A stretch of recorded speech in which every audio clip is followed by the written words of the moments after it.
Chapter 1. Understanding the languages of the web. In this chapter, Opoundó understanding how the web works.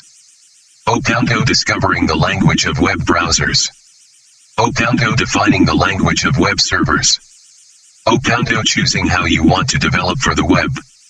Opoundó preparing your computer for web development.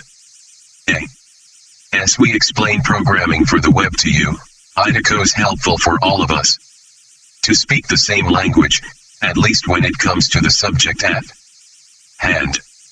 Knowing how the web works, at least at a high level, will pay dividends when you start creating sites that will work on it. Granted, you don't need to know how a car works before driving, but knowing how the steering wheel, throttle, and brakes all relate to make the vehicle move is especially important to keep you from hitting things. So consider what you're about to read as javaScript education for web programming. The difference is that at the end you don't have to buy insurance. In this chapter, we define some basic web terminology, tell you about the languages you will use to create web pages, help you understand hosting options, and give you an idea of where to get started when you're setting up your computer. Understanding how the web works. The World Wide Web consists of a large group of computers, known as servers, that exist solely to provide information when that information is requested. The information is requested by a piece of computer software called a web browser. If you're here, you've almost certainly used the web countless times already, maybe even to order this book. It is said that the web operates on a client-server model, where the client is the web browser and the server is the computer providing, or serving, the information. That information is typically stored in a web page, which is nothing more than a specially formatted document that usually contains images and frequently references to other resources that help the page look and behave in a certain way. The web browser. When a client requests a web page, a web browser such as Microsoft Internet Explorer or Mozilla Firefox, or Safari or Google Chrome or Opera or Lynx, is used. The web page itself can be a document stored on your computer, just like a word processing document. A program like Microsoft Word knows how to open documents formatted for Microsoft Word. In the same way, a web browser knows how to open documents formatted for the web. More on this later. Web browsers are programmed to read and parse the specially formatted documents known as web pages. The web browser knows not only how to open and parse documents formatted for the web, but also how to contact other computers to request documents from them.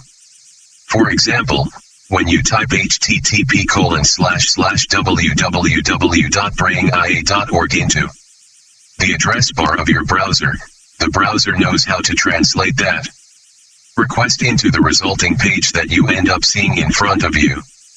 The web server. When a web browser requests a page, it typically contacts a web server. Just as the web browser is software that is programmed to know how to read and parse web pages, the web server is software that is programmed to send web pages when they are requested. Several popular web server software packages are available, but to stand out above the rest, Apache HTTPD and Microsoft Internet Information Services, IIS. Between the two of them, these server software packages are responsible for hosting the vast majority of all web domains. Web servers and web browsers talk to each other using a protocol called Hypertext Transfer Protocol, or HTTP. In essence, HTTP is just a way for these two parties to speak to each other. Think of it as being like the protocol involved in making a telephone call. When you make a telephone call, you dial some digits. This is like the web Browser using the IP address to contact the web server. The individual who answers the call is expected to say OC#helico or something similar. As a response, Yukari expected to say OC#helico or OC#watikos shakenokuko or some other appropriate greeting so that you both know the conversation is underway. This is all that HTTP or any other internet protocol does. It defines how and when each party involved in the conversation should act.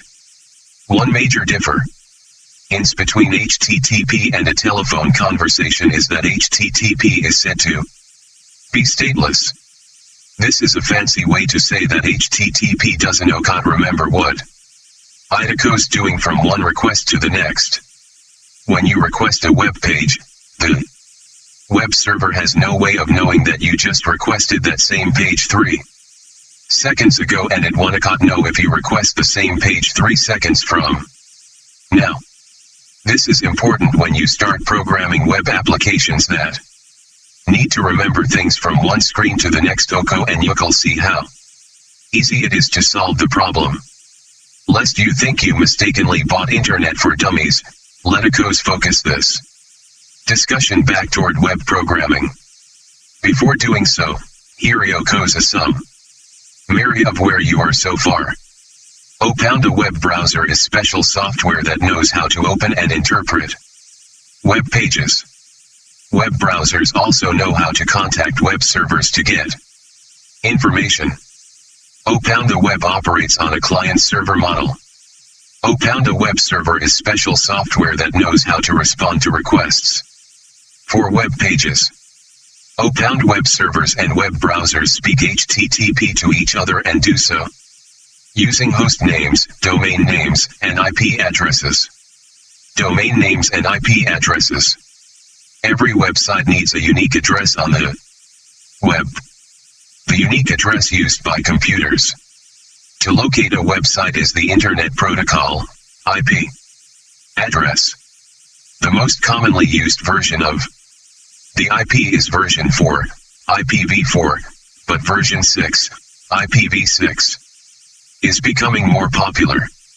In version 4, an IP address is a series of 4 numbers between 0 and 255, separated by dots. For example, 172.17.204.2 or 192.168.2.33. Because IP addresses are made up of number pairs and dots, they are not easy to remember. Fortunately, there is a translation service called the Domain Name System, DNS, that provides translation services between IP addresses and friendly host names that are easier to remember. Called a subdomain, and the brayingia.org part is called the domain name. Technically, the .org part is called a top-level domain or TLD. When you browse to a site such as www.brayingia.org, a DNS server which is known to your computer asks OC#watikos the IP address of www.brayingia.org. The DNS server then looks up the address for www.brayingia.org and sends it back to your computer so that you can contact the server responsible for www.brayingia.org.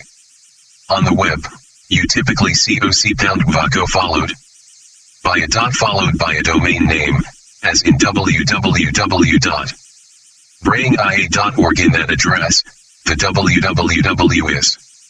Each domain name must be unique. Consequently, a system of registering domain names ensures that no two locations use the same domain name. For the most part, and barring legalities, anyone can register any domain name as long as the name is not already taken. Book I. Chapter 1. Understanding Web Page Languages. Understanding Web Page Languages. So far you've seen that the web is made up of web servers and web browsers. Web servers are the computers that host the web pages. videos, images, and other content that you view on the web. The browsers are what you use to view that content. Browsers like Internet Explorer and Safari run on your computer. Mobile phones use browsers too. The iPhone uses a version of Safari while Android-based phones use a proprietary browser or sometimes another browser like a mobile version of Google Chrome or Firefox. Web browsers and servers talk to each other using a language, or protocol, known as HTTP. Just as browsers and servers talk to each other using their own special language, web pages themselves have their own special languages. This section looks at the three primary web page languages: hypertext markup language, HTML, cascading style sheets, CSS, and JavaScript.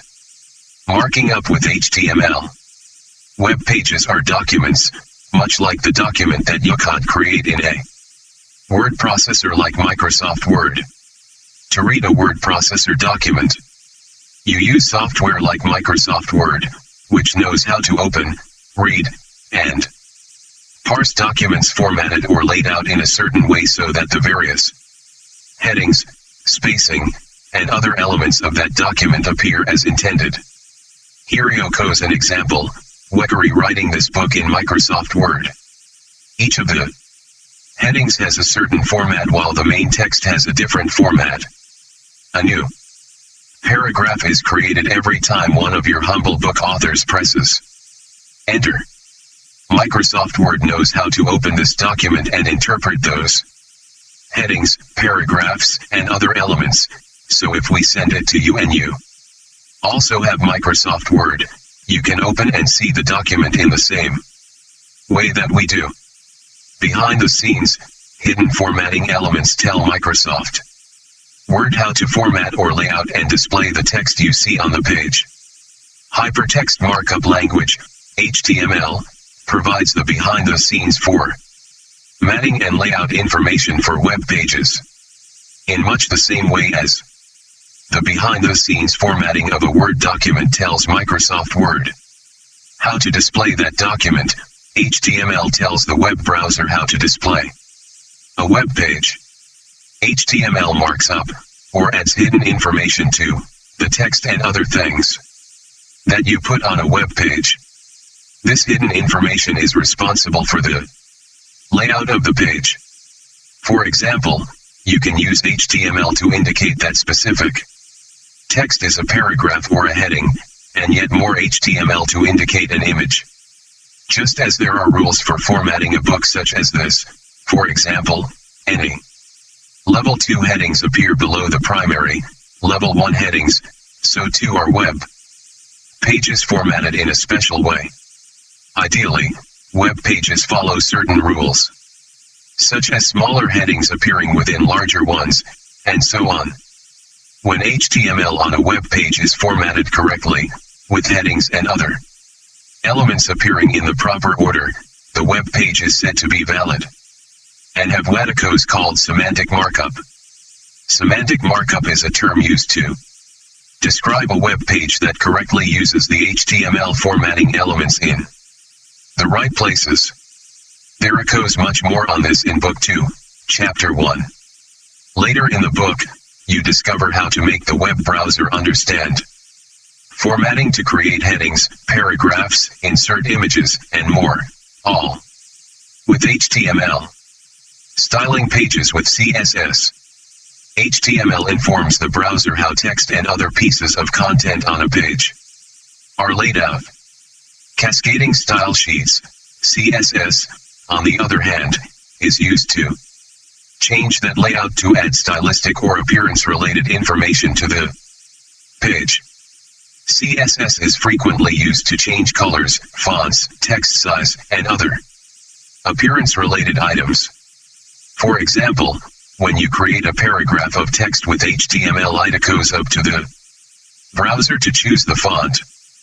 By adding CSS font information, you can tell the browser which font, or more appropriately, a family of fonts, to choose from.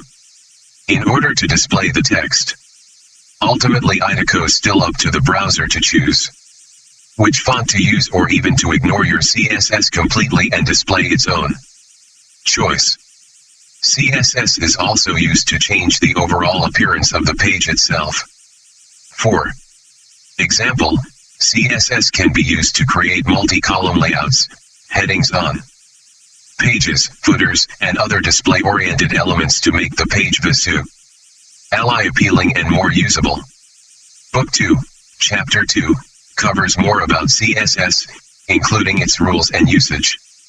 Changing behaviors with JavaScript. HTML is used to provide layout information and CSS is used to change the appearance of that layout. What does JavaScript do? JavaScript provides the behavior or actions behind the interactivity that you see on web pages. For example, when you click a button on a web page, chances are there is a JavaScript program running behind the scenes in order to make the button do something like change a color or move text around on a page. Book I. Understanding the language of web servers. If you've ever used a site like Google's Mail, Gmail, then you've seen a site with heavy JavaScript integration. One misconception about JavaScript is that it is somehow related to Java. It is no code. Java and JavaScript are two completely separate languages. Don't confuse JavaScript with Java. They are completely different languages that do completely different things. Book 3 examines JavaScript in great detail. Understanding the language of web servers.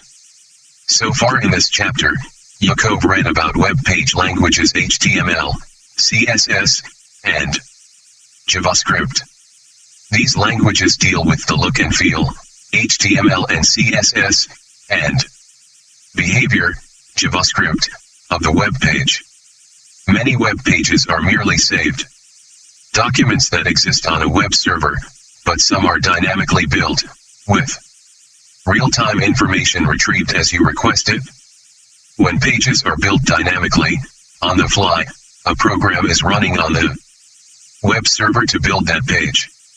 These programs are called server-side programs. Just as JavaScript programs tell the browser how to behave, server-side programs tell the web page what elements and layout it will have. In other words, the HTML, CSS, and JavaScript are all added by the server program. The program that runs on the server is written in yet another language. Aside from the HTML, CSS, and JavaScript that you've already seen, server-side programs for the web can be written in one, or more, of a number of languages. These include Microsoft's .NET family of languages, Perl, Python, Java, and the one that this book concentrates on, PHP. Of course, in order for the page to be seen by the user, it needs to be sent there. Sending the page to the user is the web server, which in our case will be Apache. And many sites utilize databases to store information. That is where MySQL comes in. As you'll see, MySQL provides a great and free way to store data for your website. Building dynamic web applications with PHP and MySQL. PHP, short for PHP Hypertext Preprocessor, is a popular and powerful language used for programming server-side programs. When PHP builds web pages, it frequently needs to retrieve data to display on the resulting page. This is where MySQL comes in. MySQL is a popular and free database system that can store information and then integrate with PHP to create a fully functional web application. PHP and MySQL are a popular pair for building dynamic web applications. PHP is a scripting language designed specifically for use on the web, with features that make web design and programming easier.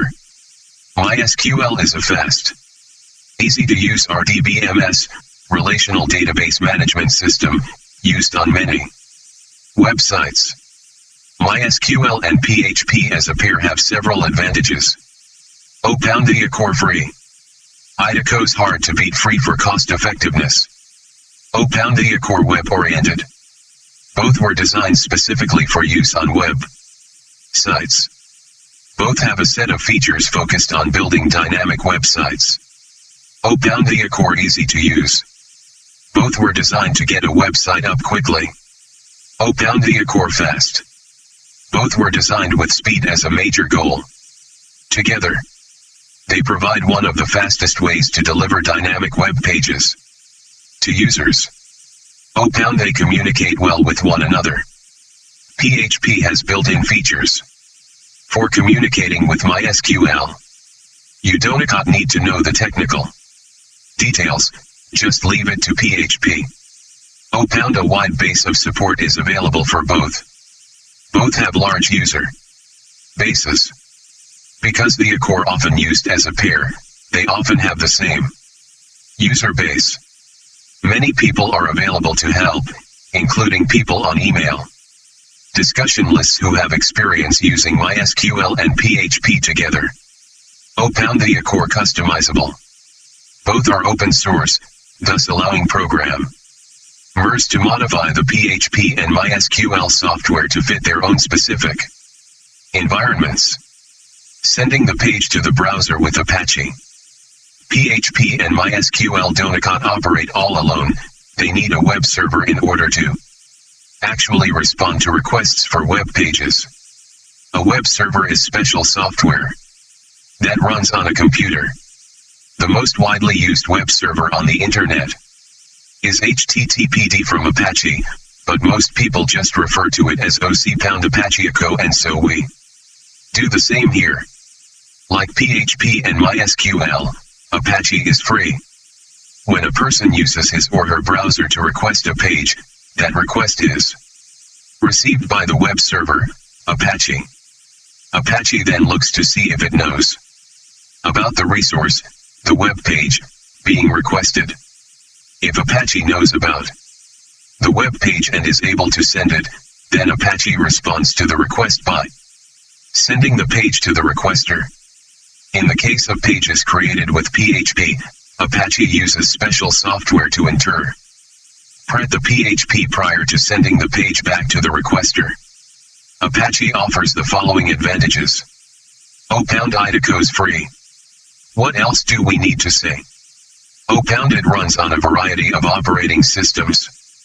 Apache runs on Windows, Linux, Mac OS, FreeBSD, and most varieties of Unix. Choosing how you want to develop. IDECO's popular.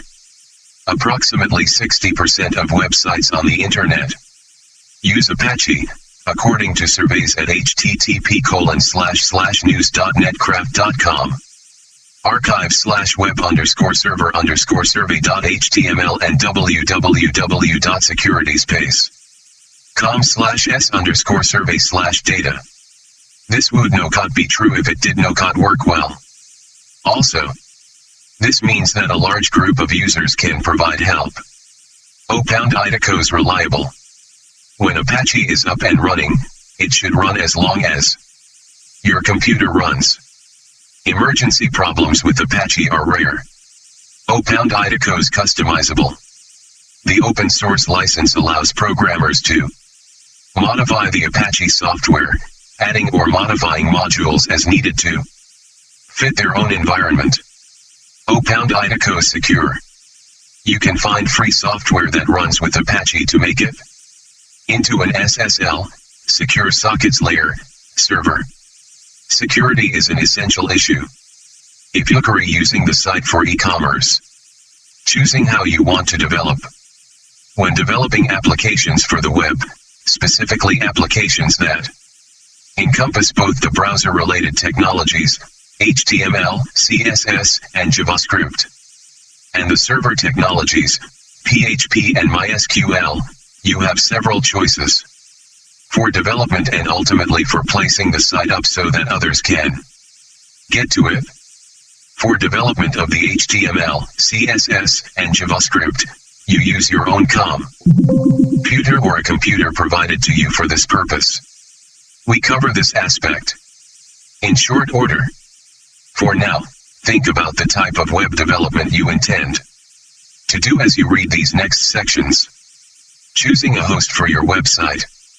You can set up a computer in your office or basement to be the web server, sometimes called the web host, for your website. You need to be pretty technically savvy to do this. The internet connection you use to access the World Wide Web is unlikely to provide sufficient resources to allow users to access your computer. You probably need a faster connection that provides domain name system, DNS, service.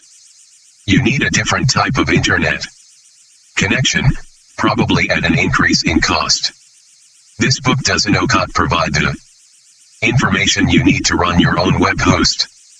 If you already have the technical know-how to set up a host machine, you can probably install the web software from information in this book. However, if you don't understand internet connections and DNS sufficiently to connect to the internet, you need to research this information elsewhere, such as a system administration book or a networking book for your operating system. Most people don't host their websites on their own computers. Most people upload their websites to a web host provided by someone else. However, it is quite common to run a web server on your computer for your own use during development. Doing so has the advantage of isolating the development from the production or publicly viewable website. In other words, if you make changes to files on your computer, you can thoroughly test those changes before making them publicly available, just in case there are problems with the files.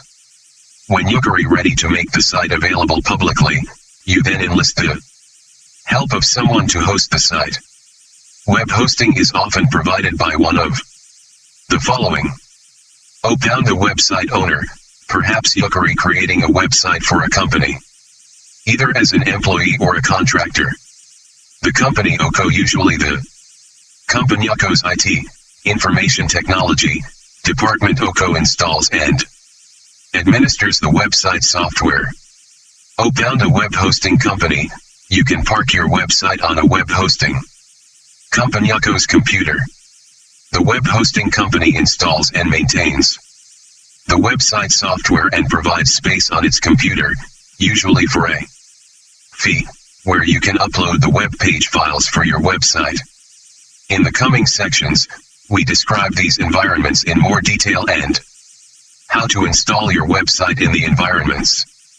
We also explain how you gain access to PHP and MySQL hosting for a company website. When a website is run by a company, you don't need to understand the installation and administration of the website software at all. The company or website owner is responsible for the operation of the website.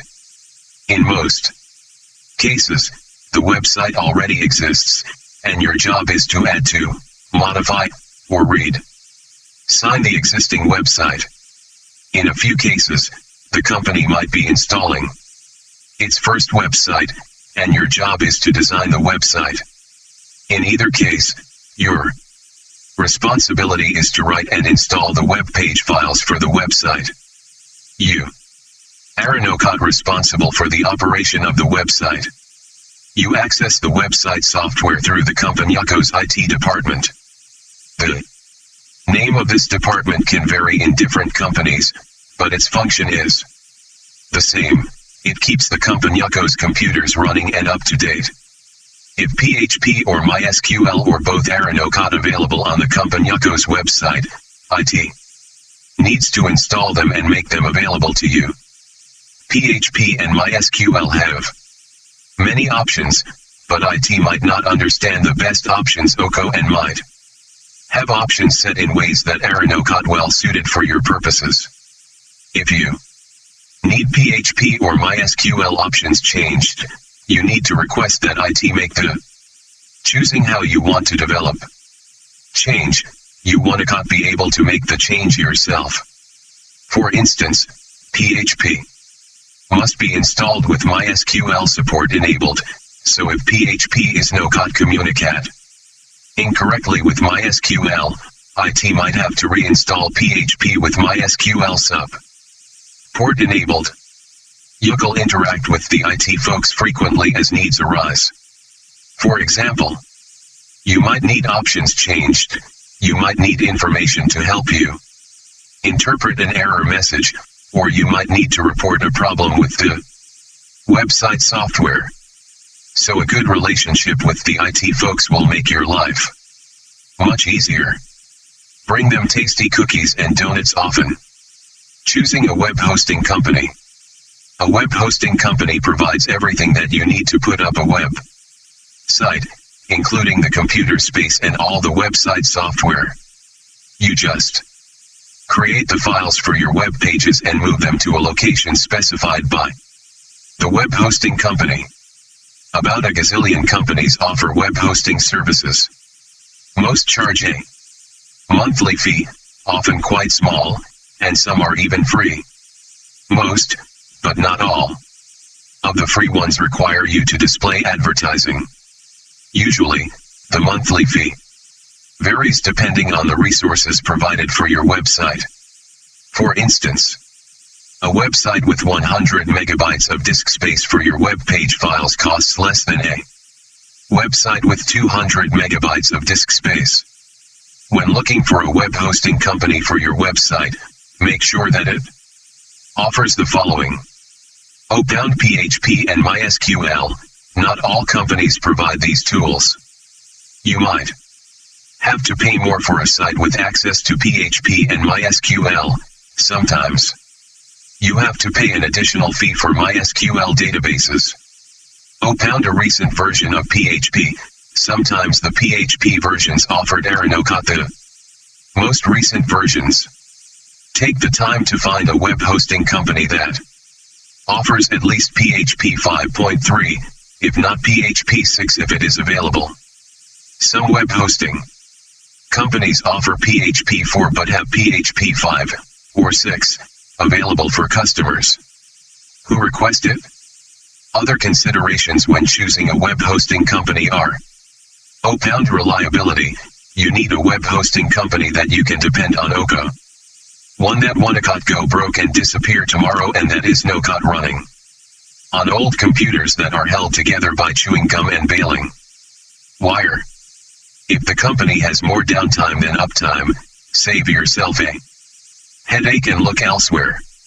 Take a look at web hosting talk at www.webhostingtalk.com or netcraft at www.netcraft.net for information on reliable providers. Outbound speed. Web pages that download slowly are a problem because users will get impatient and go elsewhere.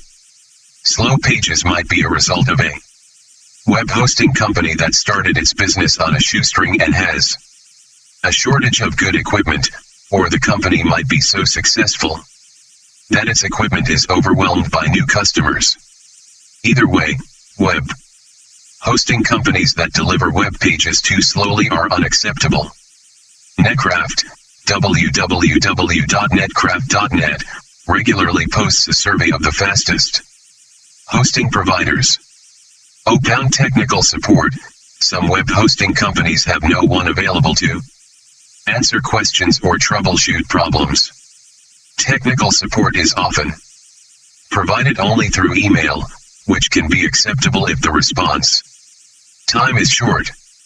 Sometimes you can test the quality of the company's support by calling the tech support number, or you can test the email response time by sending an email. Outbound backups. Backups are copies of your web page files and your database that are stored in case your database or files are lost or damaged. You want to be sure that the company makes regular, frequent backup copies of your application. You also want to know how long it would take for backups to be put in place to restore your website to working order after a problem. Additionally, You should always make sure to take regular backups of your own data. Idaco's your data, you should be responsible for it. That way, if the web hosting provider goes away unexpectedly, you can take your latest backup and move to a new hosting provider. Pound features. Select features based on the purpose of your website. Usually, a hosting company bundles features together into plans. Morphia. Tours equal a higher cost. Some features to consider are disk space. How many MB or GB of disk space will your website require? Media files, such as graphics or music files, can be quite large. Data transfer. Some hosting companies charge you for sending web pages to users. If you expect to have a lot of traffic on your website, this cost should be a consideration. Email addresses. Many hosting companies provide a number of email addresses for your website. For instance, if your website is example.com, you could allow users to send you email at me@example.com. Software. Hosting companies offer access to a variety of software for web development. PHP and MySQL are the software that we discuss in this book. Some hosting companies might offer other databases, and some might offer other development tools such as front page extensions, shopping cart software, and credit card validation. Statistics. Often you can get statistics regarding your web traffic, such as the number of users, time of access, access by web page, and so on. Choosing how you want to develop. With most web hosting companies, you have no control over your web environment. The web hosting company provides the environment that works best for it. Probably setting up the environment for ease of maintenance, low cost, and minimal customer defections. Most of your environment is set by the company, and you cannot change it. You can only beg the company to change it. The company will be reluctant to change a working setup, fearing that a change could cause problems for the company ecosystem or for other customers. Idaco's pretty difficult to research web hosting companies from a standing start. A Google.com search for £pound web hosting results in almost 400 million hits. The best way to research web hosting companies is to ask for recommendations from people who have experience with those companies. People who have used a hosting company can warn you if the service is slow or the computers are down often. After you gather a few names of web hosting companies from satisfied customers, you can narrow the list to find the one that is best suited to your purposes and the most cost-effective. Using a hosted website. When you use an environment with a hosted website, such as the environments discussed in this section, for the world to see the web pages, the web page files must be in a specific location on the computer. The web server that delivers the web pages to the world expects to find the web page files in a specific directory. The web host staff or IT department should provide you with access to the directory where the web page files need to be installed.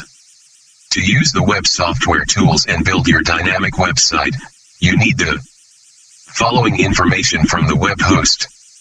The location of web pages. You need to know where to put the files for the web pages. The web host staff needs to provide you with the name and location of the directory where the files should be installed. Also, you need to know how to install the files. Copy them, FTP, file transfer protocol, them, or use other methods. You might need a user ID and password to install the files. This information will almost certainly be included in a welcome email with the company and available as a frequently asked question, FAQ, page on its website. The default file name. When users point their browsers at a URL, a file is sent to them. The web server is set up to send a file with a specific name when the URL points to a directory. The file that is automatically sent is the default file. Very often the default file is named index.html or index.html, but sometimes other names are used, such as default htm. You need to know what you should name your default file. Open a MySQL account. Access to MySQL databases is controlled through a system of account names and passwords. The organization providing the web host sets up a MySQL account for you that has the appropriate permissions and also gives you the MySQL account name and password. Open the location of the MySQL databases.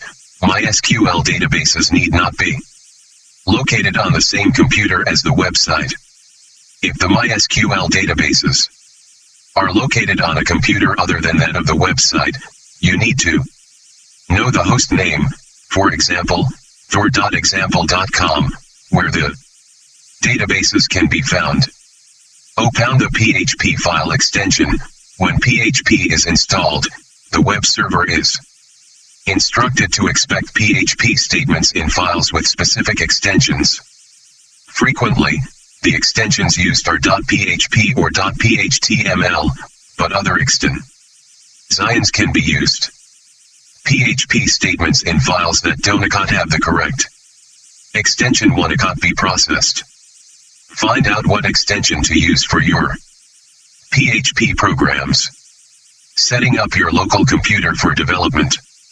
To use your local computer to develop your website, you must install a web server, PHP, and MySQL. PHP and MySQL are free to download and use. The web server Apache is free as well, although you might opt to pay for a different web server that might better fit your needs. In the following sections, we give you some basic information about approaching these installations, and then in the following chapters we describe in more detail how to complete these tasks. Installing the web server. Assuming that you have a computer with an operating system, such as Windows, Mac OS X, or Linux, already installed, you next need to install a web server. Your first step is deciding which web server to install. The answer is almost always Apache. Here are some things to consider, depending on which operating system you are using. Open Windows. Apache provides an installer for Windows that installs and configures Apache for you. Open Linux. Apache is sometimes automatically installed when you install certain Linux distributions. Open Mac. All recent Macs come with Apache installed. However, you might need to install a newer version of Apache. The Apache website, http://httpd.apache.org, provides information, software downloads, extensive documentation that is improving all the time, and installation instructions for various operating systems. Other web servers are available, however, we focus almost exclusively on Apache in this book. Microsoft offers IIS, Internet Information Server, which is the second most popular web server on the internet, and Minx is also setting up your local computer for development. Available and a popular option as well. Other web servers are available, but they have even smaller user bases. Installing PHP. You might or might not need to install PHP. Open Windows. PHP is not installed on Windows computers. Open Linux or Mac. PHP is often already installed in Linux or the Mac OS. Sometimes IDECO installed but not activated. After installing PHP, you need to configure your web server to process PHP code. Instructions for installing PHP and configuring your web server are provided in this mini book. Installing MySQL. You might or might not need to install MySQL. Consider which operating System Lookery using and the following information. Windows, MySQL is no-code provided with the Windows operating system. Linux or Mac, along with PHP, MySQL is often already installed on Linux or Mac. Sometimes it is installed, but not activated. However, the installed version might be an older version, in which case you should install a newer version. As you might suspect, installation varies depending on which operating system Lookery using. You install and configure MySQL on Windows by using a setup and a configuration wizard. A package file is available for installing MySQL on Mac OS X, and packages are available with every popular Linux distribution. Chapter 2, Installing a Web Server. In this chapter, testing for a web server. Obtaining Apache. Installing Apache on Windows, Linux, and Mac. Using Apache. Configuring Apache. Why? You might have the idea that this chapter is all about the web server. Apache. Well, Lookery right. In this chapter, you download and install Apache. If you'll be using a hosted website or a company website and block in your files on someone else's server, then you don't need to install a web server at all. The chapter focuses on HTTPD from Apache because is free and the most popular web server used on the internet. Other web servers are available. Microsoft has Internet Information Services, IIS, and also includes a development web server with its Visual Studio development application. Another popular web server is called Minx. Apache and its wide support across different types of computers is so popular that we focus solely on Apache in this book. Windows doesn't come with Apache installed. You must install it yourself. Most Linux distributions include Apache or have it easily available through their package management software. All recent versions of Mac OS X come with Apache already installed. However, you might want to install Apache yourself for a newer version or to install with different options. This chapter guides you in finding out if Apache is already installed on your computer, finding, downloading, and installing the software, starting and stopping Apache, getting information about the installation, and configuring Apache so that it behaves as you need it to. Testing your web server. You can test whether a web server is installed on your computer by viewing a web page in your browser. Open your browser and type http://localhost in the browser address bar. If your web server is installed and running, a web page displays. For instance, the Apache welcome screen displays the following text. If you can see this, it means that the installation of the Apache web server software on this system was successful. You may now add content to this directory and replace this page. You can test your web server by choosing Fileo times open or open file in your browser. This method of viewing a web page file doesn't go through the web server. You must type the URL into your browser address bar to test the server. If no web server is running on your machine, an error message is displayed, such as one of the following. Unable to connect. The page cannot be displayed. Even if you have no web server running, a web server might be installed on your computer but not started. If so, you need only start the web server. For instance, Apache is installed on all recent Mac computers, but it might need to be started. See the instructions for obtaining and installing Apache later. In this chapter, obtaining Apache. Apache is an open source web server that you can download for free. The sections that follow give you the preliminary info you need based on the Operating system Usury using OCO to decide how to begin selection and install. Lashing of your web server software. Be aware, also, that an all-in-one install Lashing kit might work for your purposes. We provide information on that option as well in this section. Selecting a version of Apache. Apache is currently available in 3 versions, Apache 2.0, Apache 2.2, and Apache 2.4. All versions are supported and upgraded. The PHP software runs with all 3 versions, but some other software related to PHP might have problems with Apache 2.4. On Windows, Apache 2.4 is currently not available. Like any software, Apache evolves as new versions come out. Some third-party modules might not work correctly on all 3 versions. Because PHP is a module, you should check the web page for the current status of PHP with Apache versions at www.php.net/manual/n/install.windows.apache2.php.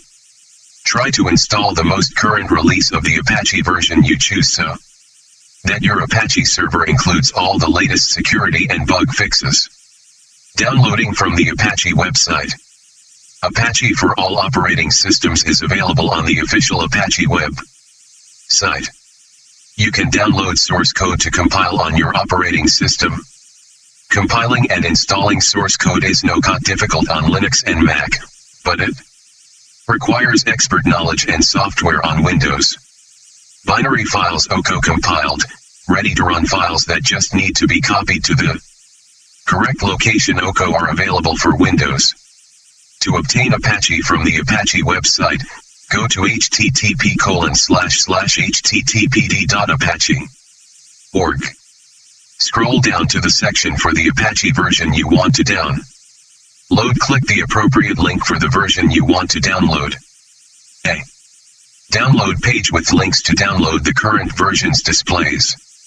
Obtaining Apache for Windows.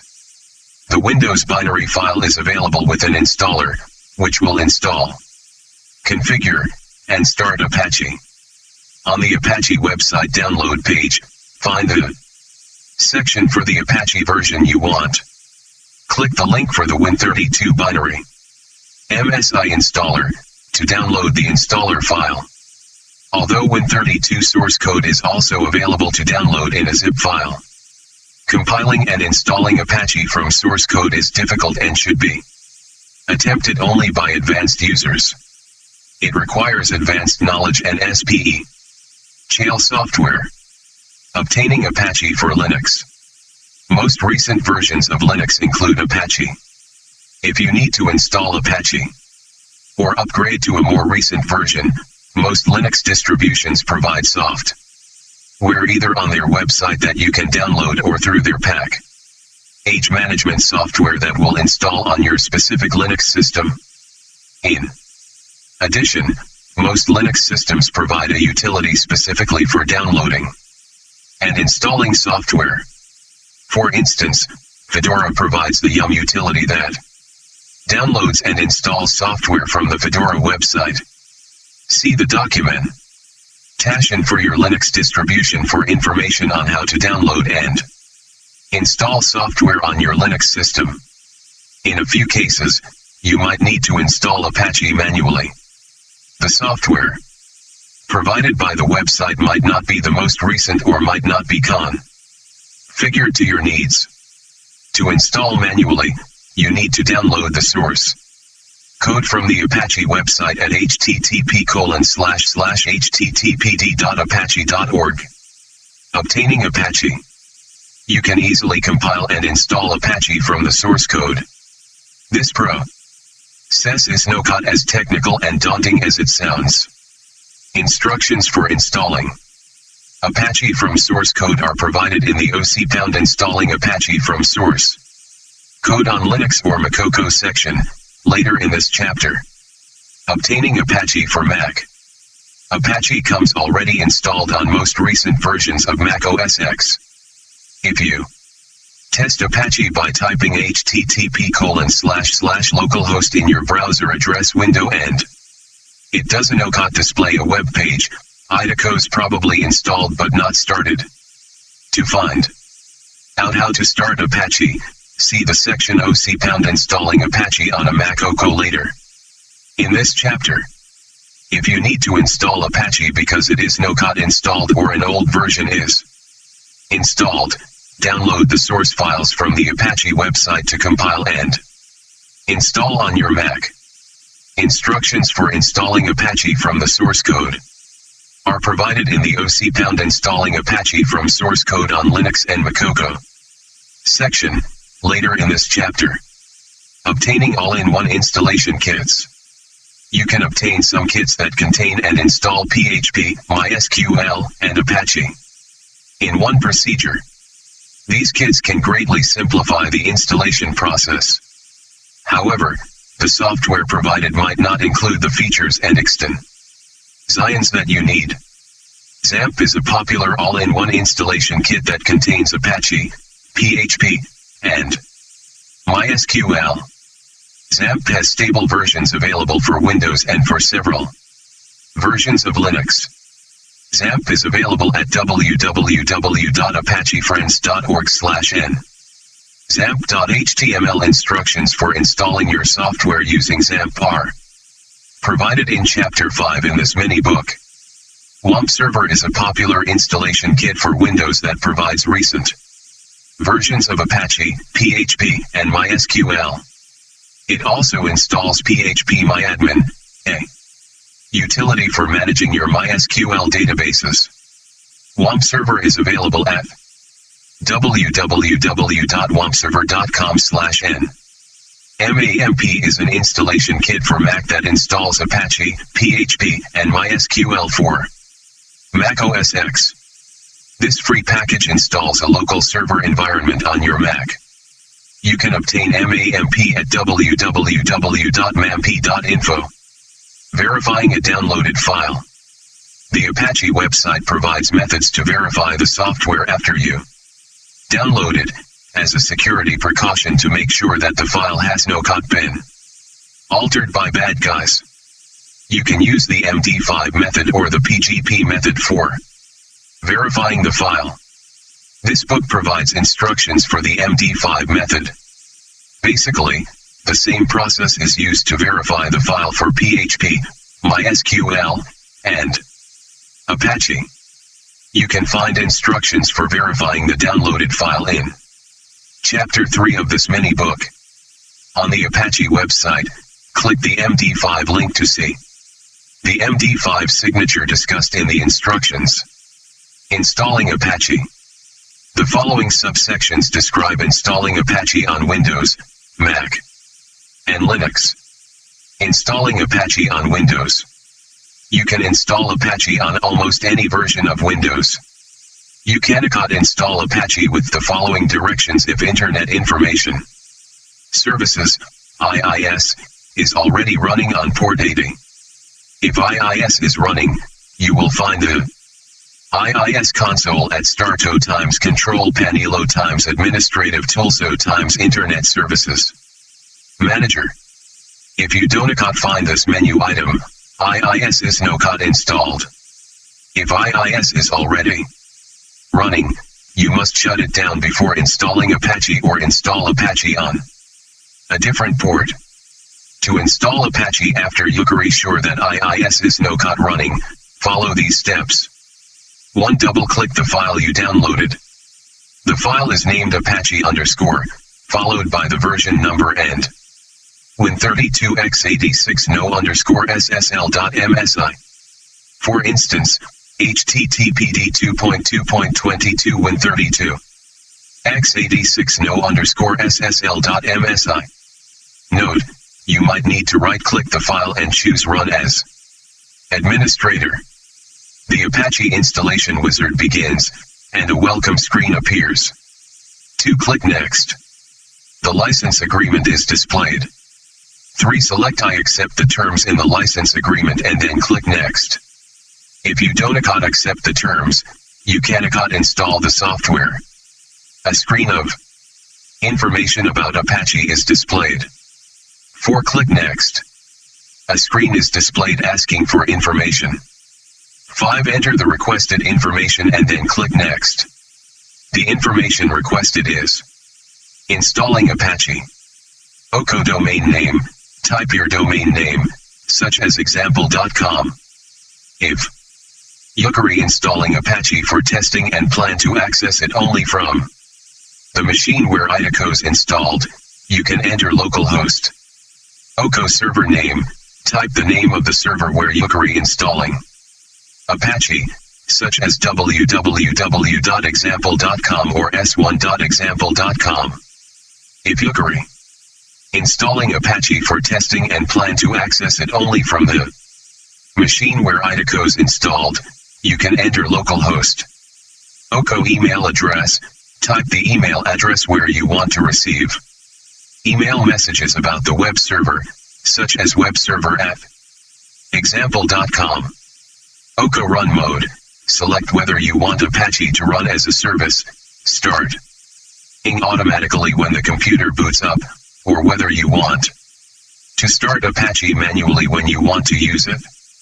In most cases, you want to run Apache as a service. The installation type screen is displayed. 6. Select an installation type and then click Next. In most cases, you should select Complete. Only advanced users who understand Apache well should select Custom. If you select Custom, the screens will be somewhat different than the screens described in the file. Loading text. A screen showing where Apache will be installed is displayed. 7. Select the directory where you want Apache installed and then click Next. You see the default installation directory for Apache, usually C, Program Files Apache Group. If this is OK, click Next. If you want Apache installed in a different directory, click Change and select a different directory, click OK, and click Next. The screen that appears says the wizard is ready to install Apache. 8. Click Install. If you need to, you can go back and change any of the information you entered before proceeding with the installation. A screen displays the progress. When the installation is complete, a screen appears, saying that the wizard has successfully completed the installation. 9. Click Finish to exit the installation wizard. Apache is installed on your computer based on your operating system. If you install it on later versions of Microsoft Windows, it is installed by default as a service that automatically starts when your computer starts. If you install it on an older version of Windows, such as Windows 95/98/me, then you need to start it manually or set it up so that it starts automatically when your computer boots. See the section OC # starting and stopping Apache OK later in this chapter for more information. Installing Apache on a Mac. Apache is installed on all recent versions of Mac OS X, but it might not be started. To start Apache, choose Apple menu Times System Preference so Times Sharing. On the service pane, find the section for web sharing. Click the checkbox to turn web sharing on, which starts the Apache web server. If you need to install Apache yourself for some reason, you can install Apache from source code, as described in the next section. Installing Apache from source code on Linux and Mac. You can install Apache on Linux, Unix, and Mac from source code. You download the source code and compile it. To install Apache from source code, follow these steps. 1. Change to the directory where you downloaded the file. The downloaded file is typically named httpd- followed by the version name and tar.gz. This file is called a tarball because it contains many files compressed by a program called tar. To unpack the tarball by using a command similar to the following. For Linux, gunzipc httpd 2.2.22.tar.gz tar xfoco. For Mac. Nutter xcf httpd 2.2.22.tar.gz. After unpacking the tarball, you see a directory called httpd_2.2.22. This directory contains several subdirectories and many files. Note that the version number will be different by the time you read this. 3. Use a cd command to change to the new directory created when you unpack the tarball. For example, cd httpd_2.2.22.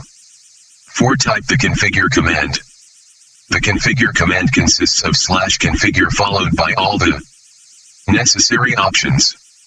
To use Apache with PHP as a module, use the appro prite configure command as follows. For Linux or Unix, use /configure enable so. For Mac, use /configure enable module equals most. Book I. Starting and stopping Apache. You can use other options if you want. One of the more important install / options you might want to use is prefix, which sets a different location where you want Apache to be installed. By default, Apache is installed at /usr/local/Apache or usr/local/Apache2. You can change the installation location with the following line. /configure prefix equals /software/Apache. You can see a list of all available options by typing the following line. /configure help. This script might take a while to finish running. As it runs, it displays output. When the script is finished, the system prompt is displayed. If configure encounters a problem, it displays a descriptive error message. 5. Type make to build the Apache server. The make command might take a few minutes to run. It displays messages while IDECO's running, with occasional pauses for a process to finish running. 6. Type the following command to install Apache. oco for Linux or Unix, type make install. oco for Mac, type sudo make install. 7. Start the Apache web server. See the next section for details. 8. Type the URL for your website, for example, www.example.com or localhost, into a browser to test Apache. If all goes well, you see a web page telling you that Apache is working.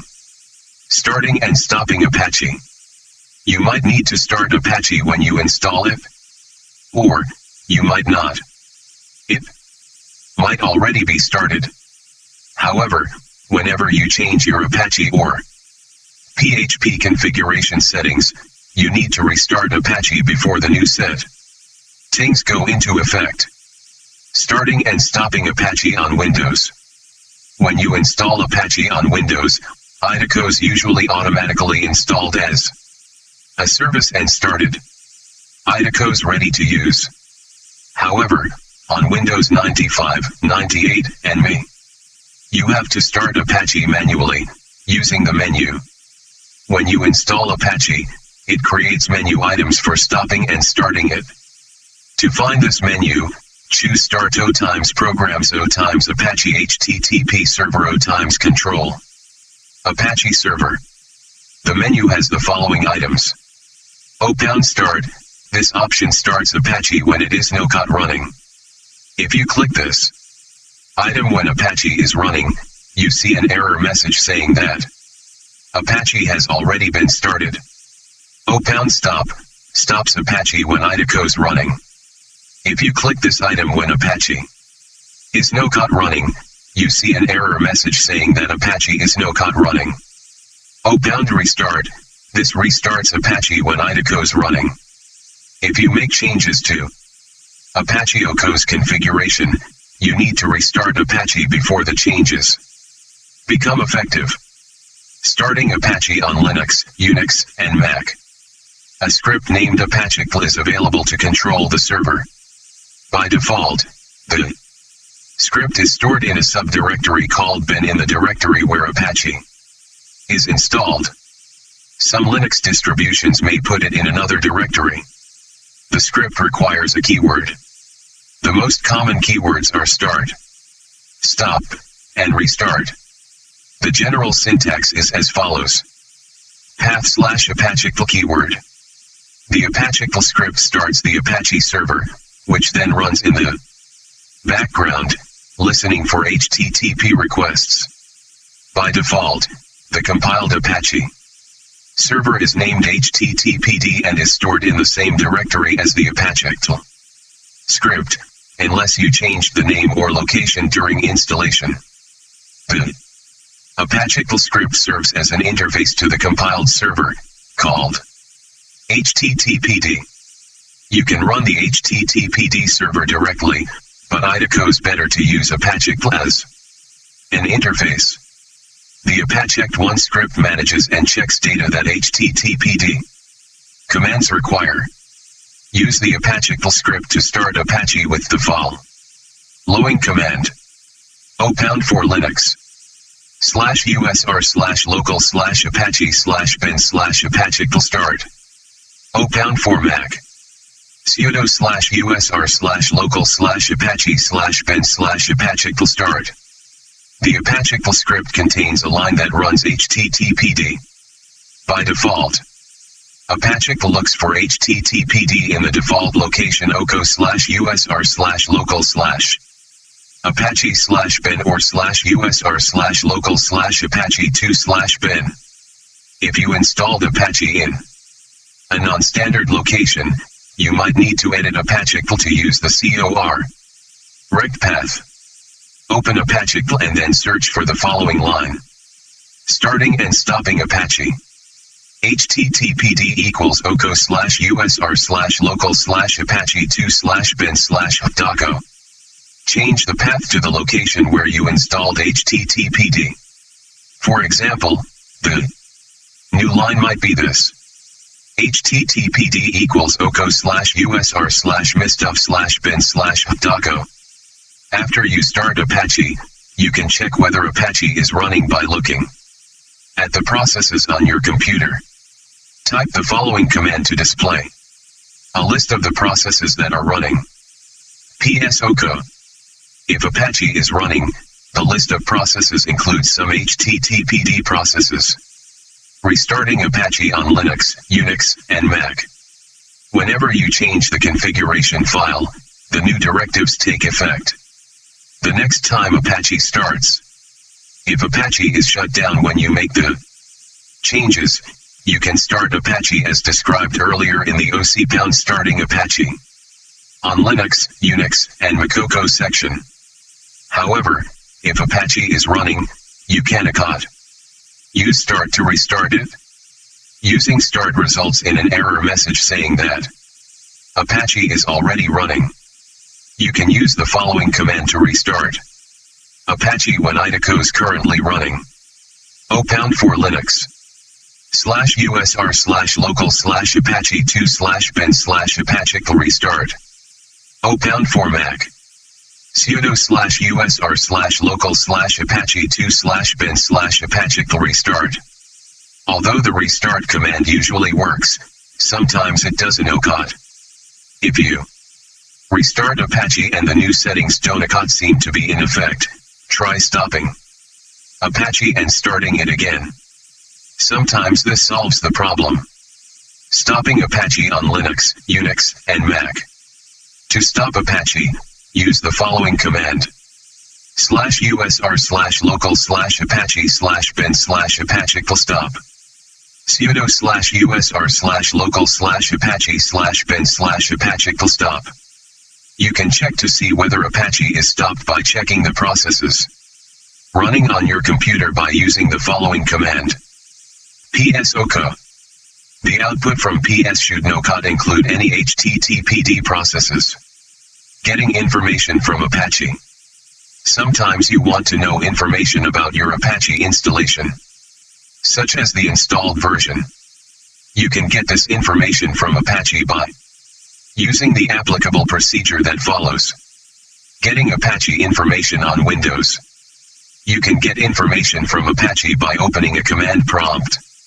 Window, start O times programs O times accessories O times command prompt, changing to the bin directory in the directory where Apache is installed, such as cdc, program files Apache group Apache 2 in, and accessing Apache. With options. For example, to find out which version of Apache is installed, type the following in the command prompt window. Apache ocarv. To find out what modules are compiled into Apache, type Apache ocal. You can also start and stop Apache directly, as follows. Apache kstart. Apache kstop. You can see all the options available by typing the following. Apache H. Getting Apache information. On Linux, Unix, and Mac. You can use options with the HTTPD server to obtain information about Apache.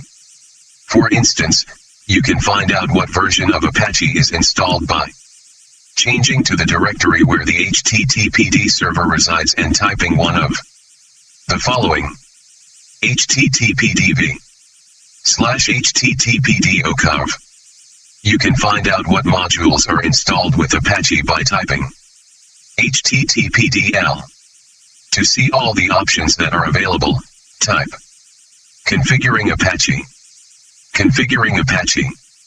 When Apache starts, it reads information from a configuration file. If Apache cannot read the configuration file, it cannot start. Unless you tell Apache to use a different configuration file, it looks for the file conf/httpd.conf in the directory where Apache is installed. Keep reading for details on how to configure Apache so that it starts without a hitch. Always restart Apache after you change any directives. Changing settings. Apache behaves according to commands, called directives, in the configuration file, which is a plain text file. You can change some of Apache OCO's behavior or by editing the configuration file and restarting Apache so that it reads the new directives. In most cases, the default settings in the configuration file allow Apache to start and run on your system. However, you might need to change the settings in some cases, such as the following. Installing PHP. If you install PHP, you need to configure Apache to recognize PHP programs. How to change the Apache configuration for PHP is described in Chapter 3 of this mini-book. Changing your document root. Apache looks for web page files in a specific directory and its subdirectories, called your document root. You can change the location of your document root. Read the next section for instructions. Changing the port on which Apache listens. By default, Apache listens for file requests on port 80. You can configure Apache to listen on a different port. See the upcoming OC changing the port number OCO section for details on how to do that. To change any settings, edit the httpd.conf file using a text editor. On Windows, you can access this file through the menu at Start O times Programs O times Apache HTTPD Server O times Configure Apache Server O times Edit the Apache httpd.conf file. When you click this menu item, the httpd.conf file opens in Notepad. The httpd.conf file has comments, lines beginning with hashtag, that describe the directives, but make sure you understand their functions before changing any. All directives are documented on the Apache website. Here are some conventions to consider when you're changing Apache settings. File names and paths. When adding or changing file names and paths, use // even when the directory is on Windows. Apache. Configure it out. Path names. You don't need to put path names in quotes, unless they include special characters. Special characters, a colon, smiley face, is a special character, the underscore, and hyphen, are not. For instance, to indicate a Windows directory, you would use something like the following: oc:/temp/midiroko. The settings don't go into effect until Apache is restarted. Sometimes, using the restart command doesn't work to change the settings. If the new settings don't seem to be in effect, try stopping the server with stop and then starting it with start. Changing the location of your document root. By default, Apache looks for your web page files in the subdirectory hide docs, in the directory where Apache is installed. You can change this with the document root directive. Look for the line that begins with document root, such as the following: document root oc:/program files/apache group/apache/hide doxico. Change the file name and path to the location where you want to store your web page files. Don't include a / on the end of the directory path. For example, the following might be your new directive: document root /usr/misriver/apache2/webpages. Changing the port number. By default, Apache listens on port 80. You might want to change this. For instance, if you're setting up a second Apache server for testing, the port is set by using the listen directive as follows: listen 80. With Apache 2.0 and 2.2, the listen directive is required. If no listen directive is included, Apache 2.1 start. You can change the port number as follows: listen 8080. Book I, Getting Started with PHP and MySQL. Chapter 3, Installing PHP. In this chapter, checking whether PHP needs to be installed. Installing PHP on Windows, Mac OS X, and Linux. Configuring your web server for PHP. Configuring PHP. Testing PHP. Troubleshooting the PHP installation. Why? You might or might not need to install PHP, depending on which operating system you're using. PHP is provided with the Windows operating system. In many cases with other operating systems, however, PHP is already installed. For instance, some recent Linux and Mac distributions automatically install PHP. You can check to see whether PHP needs to be installed by following the instructions in this chapter. If it is not currently installed, or if you have an older version that needs to be updated, you need to install PHP. Installing PHP includes the following steps, which are explained in detail in this chapter. 1. Check to find out whether PHP needs to be installed. 2. Obtain the PHP software, usually by downloading it from a website. 3. Install PHP. 4. Configure your web server for PHP. 5. Configure PHP. 6. Test PHP. If you encounter any problems, some additional troubleshooting might be required, and we tell you how to do that, also, in this chapter. To see whether PHP is installed, search your hard drive for any PHP files. Linux/Unix/Mac, type the following. Find /name oc:/php*. Windows, use the find feature, choose start *find, to search for PHP star. In general, PHP is not installed on Windows computers. If you don't find any PHP files, PHP is not installed. In the next section, we describe how to obtain and install PHP.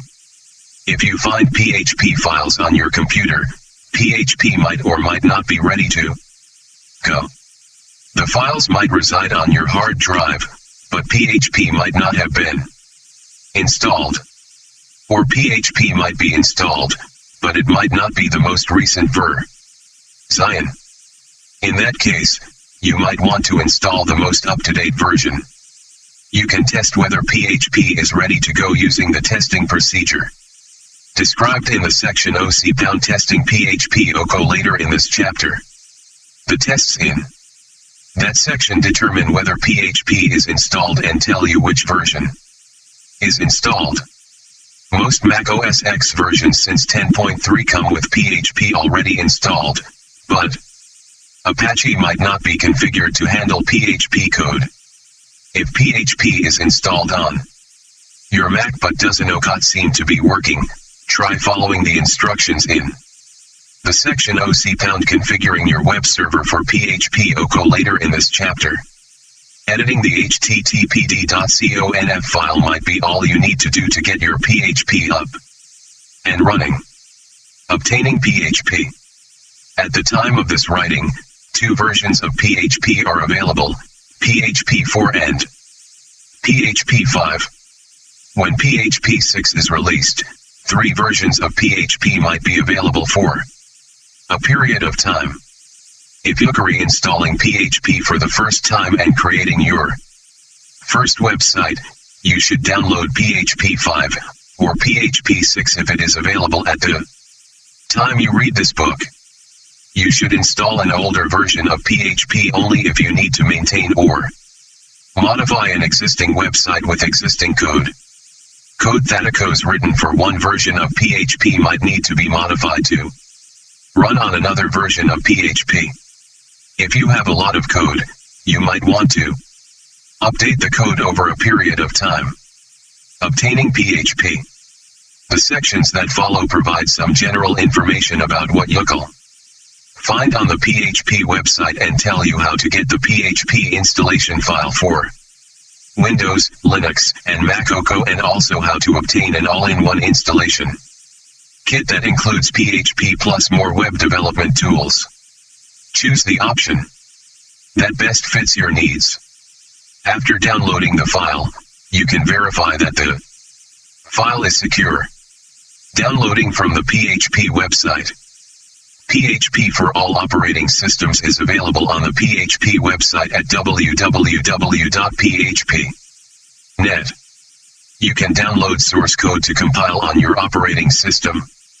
Compiling and installing source code is not difficult on Linux and the Mac OS, but requires expert knowledge and software on Windows.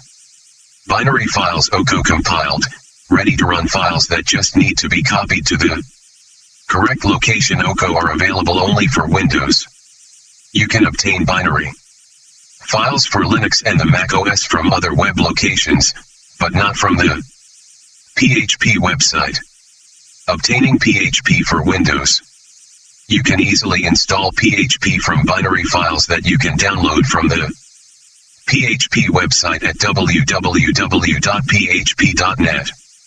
You can download a zip file that contains all the necessary files or an installer that you can run to install all the PHP files. The PHP documentation recommends that you install PHP from the zip file for better understanding of the installation and easier addition of extensions.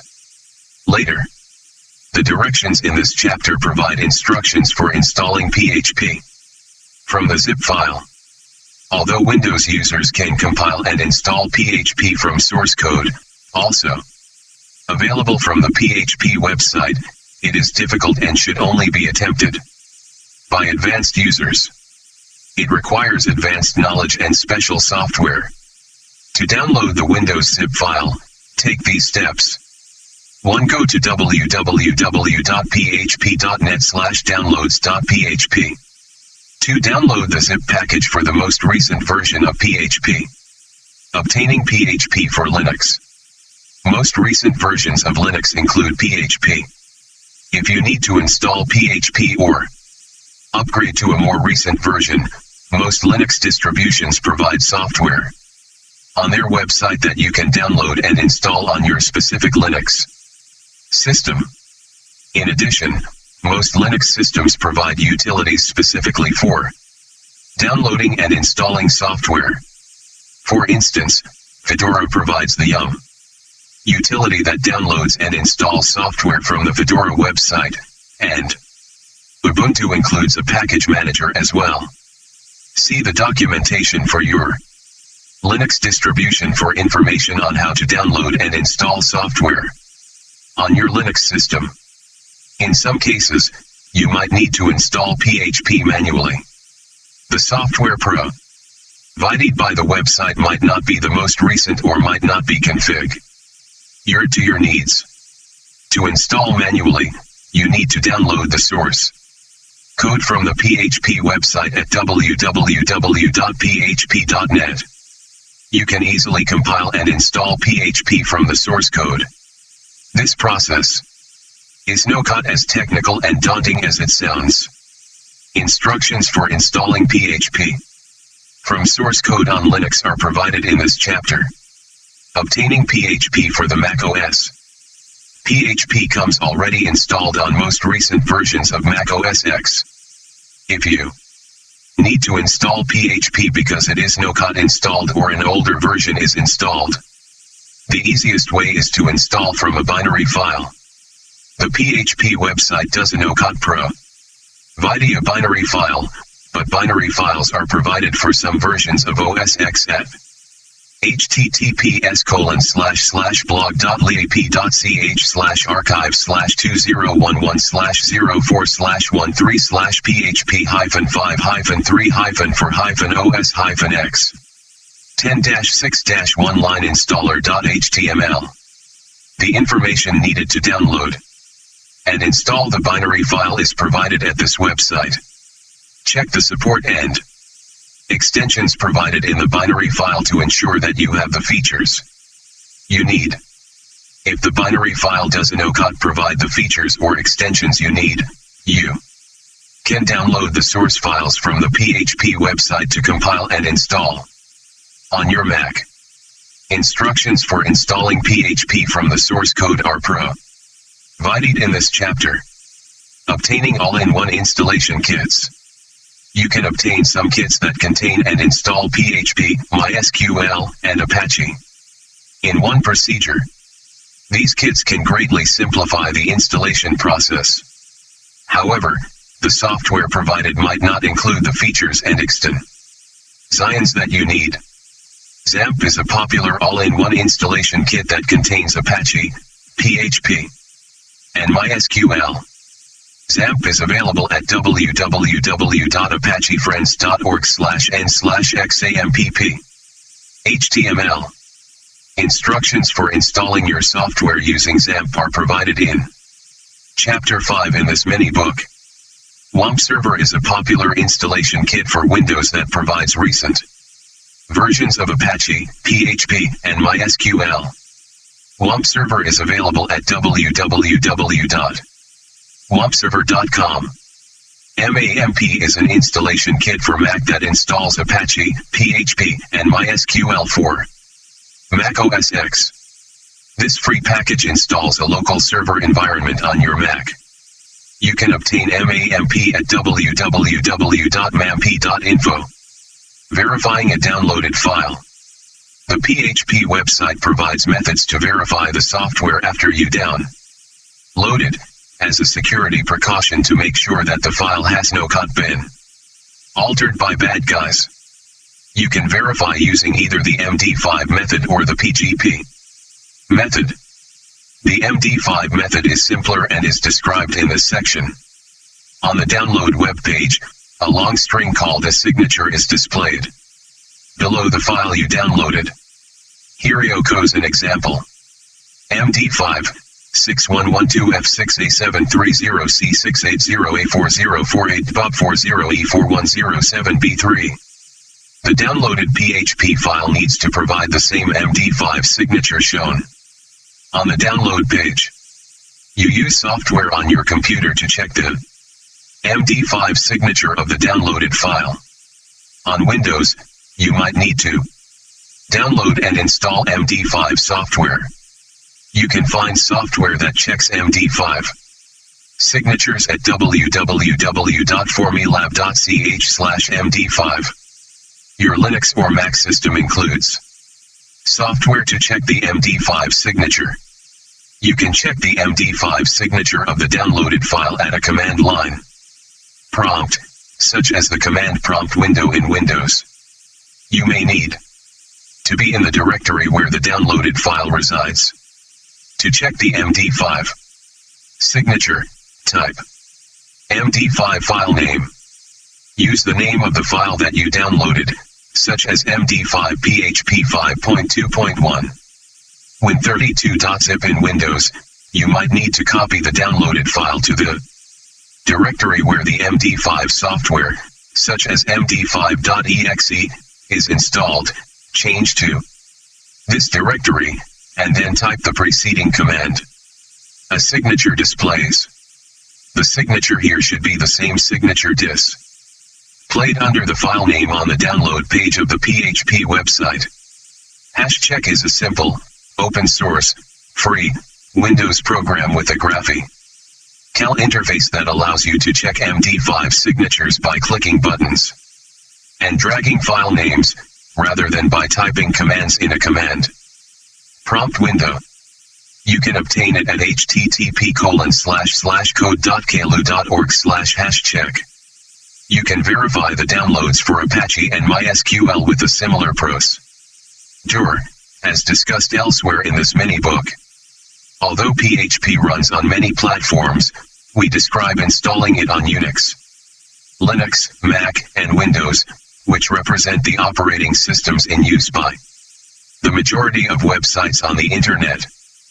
PHP runs with several web servers, but these instructions focus mainly on Apache and Internet Information Servers, IIS, because together they power almost 90% of the websites on the Internet.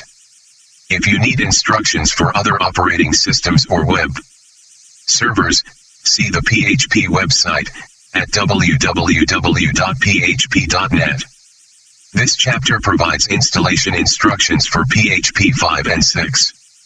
If you agree installing an earlier version, there are some small differences, so read the install.txt file provided with the PHP distribution. Installing on Unix and Linux. You can install PHP as an Apache module or as a standalone interpreter. If you agree using PHP as a scripting language in web pages to interact with a database, install PHP as an Apache module. PHP is faster and more secure as a module. We don't discuss PHP as a standalone interpreter in this book. We provide step-by-step instructions in the next few sections for compiling and installing PHP on Unix and Linux. Read all the way through the steps before you begin the installation procedure. Preparing for installation on Unix and Linux. Before beginning to install PHP, check the following. Open the Apache module mod_so is installed. It usually is. To display a list of all the modules, type the following at the command line. httpdl. You might have to be in the directory where httpd is located before the command will work. The output usually shows a long list of modules. All you need to be concerned with for PHP is mod_so.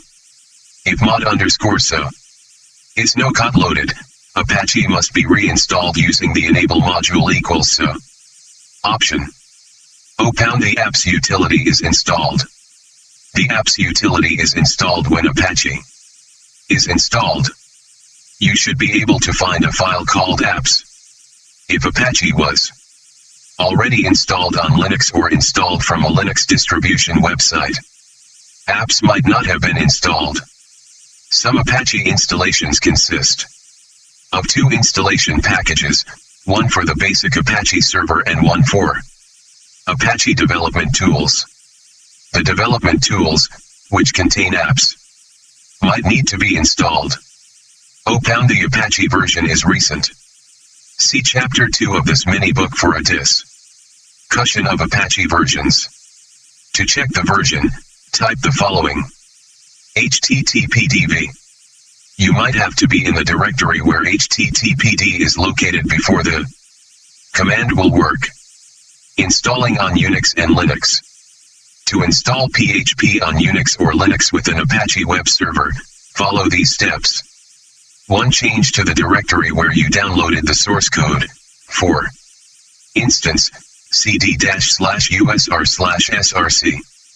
You see a file named php- followed by the version name and tar.gz. This file is a tarball that contains many files. To unpack the tarball, the command for PHP version 5.4.5 is gunzip php 5.4.5.tar.gz tar-xf. A new directory called PHP 5.4.5 is created with several subdirectories. 3. Change to the new directory that was created when you unpacked the tarball. For example, type cd php 5.4.5. 4. Type the configure command.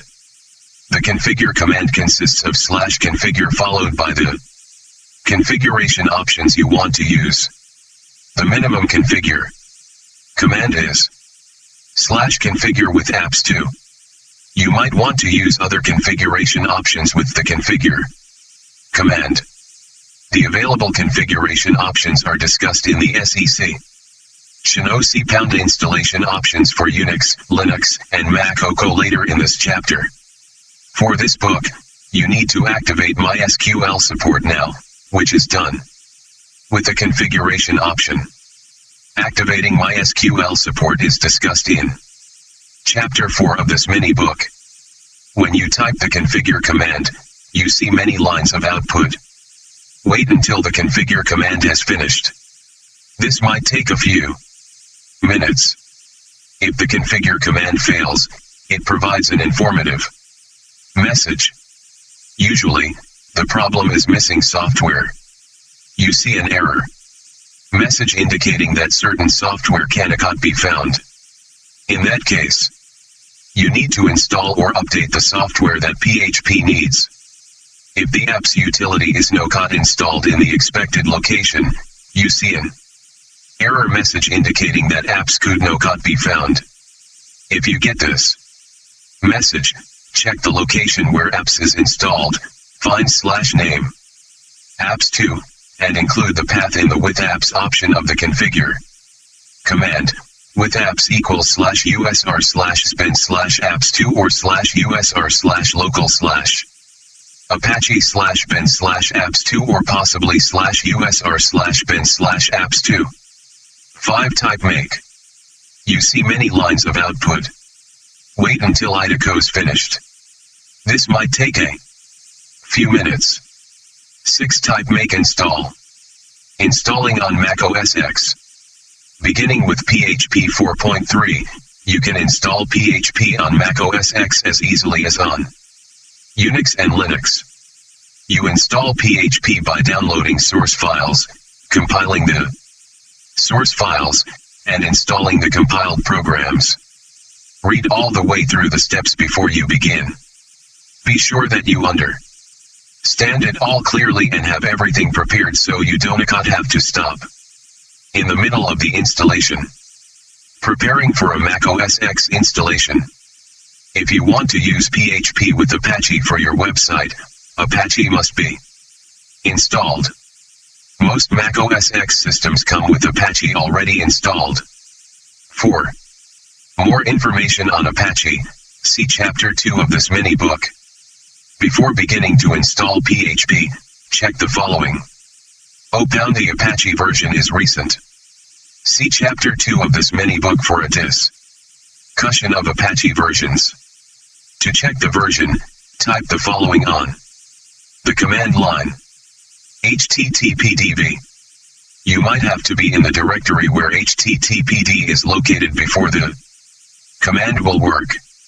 The Apache module mod_so is installed. It usually is. To display a list of all the modules, type the following. httpdl. You might have to be in the directory where httpd is located before the command will work. The output usually shows a long list of modules. All you need to be concerned with for PHP is mod_so. If mod_so is no-code loaded, you must reinstall Apache. Open the apps utility is installed. Apps is normally installed when Apache is installed. To determine whether Idaco is installed on your computer, look for a file called apps2. If you can find the file, apps is installed. If not, it is no code.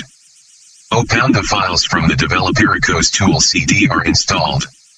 This CD is supplemental to the main Mac OS X distribution. If you cannot find the CD, you can download the tools from the Apple Developer Connection web site at https://developer.apple.com/technology/tools. Installing on Mac OS X. To install PHP on Mac OS X, follow these steps. 1. Change to the directory where you downloaded PHP, for example, cd-/usr/src.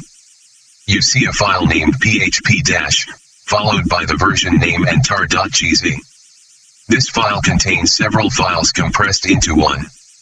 The file might have been unpacked by the expander automatically so that you see the directory PHP 5.4.5, or similar.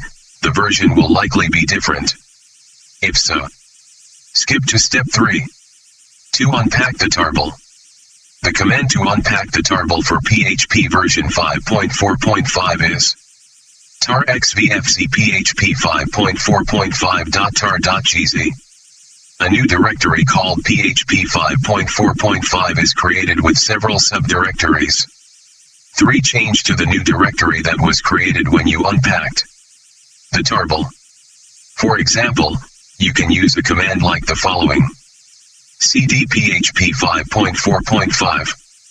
4. Type the configure command. The configure command consists of /configure followed by all the necessary options. The minimum set of options follows: co-location options, because the Mac stores files in different locations. Then the PHP default locations. You need to tell PHP where files are located. Use the following options: -prefix =/usr sysconfdir =/etc local state dir =/varman dir =/usr/shir/man. OCO's lib option, with slib. OCO Apache option. If you're reinstalling PHP for use with Apache, use the following option, with apps or with apps2. The most likely configuration command is /configure prefix =/usr sysconfdir =/etc. Local state dir =/varman dir =/usr/shir/man. With apps OCO with slib. You also need to use an option to include MySQL support. See Chapter 4 of this mini book for information on including MySQL support. You can type the configure command on one line. If you use more than one line, type at the end of each line. You see many lines of output. Wait until the configure command has finished. This might take a few minutes. If the apps utility is no-code installed in the expected location, you see an error message indicating that apps could no-code be found. If you get this error message, check the location where apps is installed, find /name apps, and include the path in the with apps option of the configure command, with apps =/usr/bin/apps. You might need to use many other options, such as options that change the directories where PHP is installed. These configure options are discussed in the OC installation options for Unix, Linux, and Mac section. Later in this chapter. 5. Type make. You see many lines of output. Wait until Idaco is finished. This might take a few minutes. 6. Type sudo make install. Installation options for Unix, Linux, and Mac. The preceding sections give you steps to quickly install PHP on Unix, Linux, or Mac with the options needed for the applications in this book. However, you might want to install PHP differently.